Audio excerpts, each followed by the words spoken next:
কার্তিক বারোটা শহরের শেষ স্টেশনটা বহুদিন ধরে বন্ধ। আলো নেই, মানুষ নেই, শুধু ঠান্ডা বাতাসের শু শু শব্দ। স্টেশনের ভাঙা বুটে ঝুলে আছে পরবর্তী ট্রেন নেই।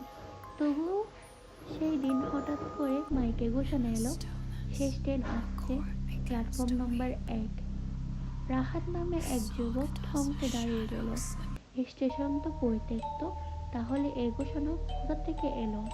কৌতূহল আর অজানা ভয়ে বুক ধক ধক করতে করতে সেই প্ল্যাটফর্মে এগিয়ে গেল। কিছুক্ষণের মধ্যে কুয়াশার ভিতর থেকে ঝাঁকুনি দিয়ে বেরিয়ে এলো একটা জংধরা পুরনো ট্রেন। দরজাগুলো কাঁপছে, জানালার কাছে ফাটল, তবুও ভেতরে আলো জ্বলছে। আশ্চর্যের বিষয়, একজন যাত্রীও নেই। রাহাত ধীরে টেনে উঠল। ভেতরে পা দিতেই ঠান্ডা একটা শিরশির হাওয়া বয়ে গেল। হঠাৎ দেখল জানালার পাশে একটা মেয়ে বসে আছে।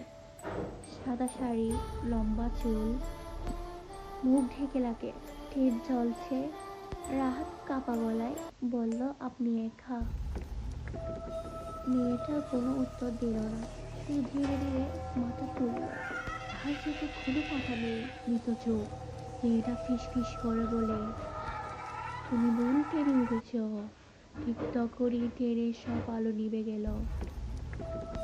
অন্ধকারে ভেসে এলো এক কান্নার আওয়াজ, হাসি আর ফিসফিস শব্দ। আমরা মৃত যাত্রী।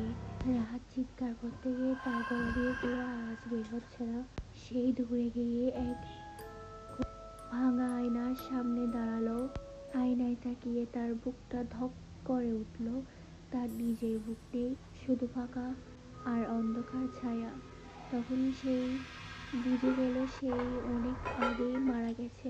ট্রেনটা হঠাৎ থেমে গেল। মাইকে আবার ঘোষণা এলো, পরবর্তী যাত্রী রাহাত।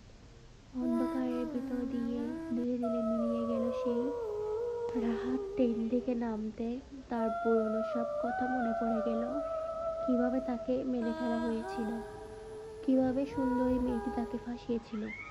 রাহাতের সাথে কি হয়েছিল সেই রহস্য জানতে আমার চ্যানেলে ভিজিট করুন আর সাবস্ক্রাইব করুন পার্ট 2 পেতে, এবং কমেন্টে জানান গল্পটি কেমন হয়েছে।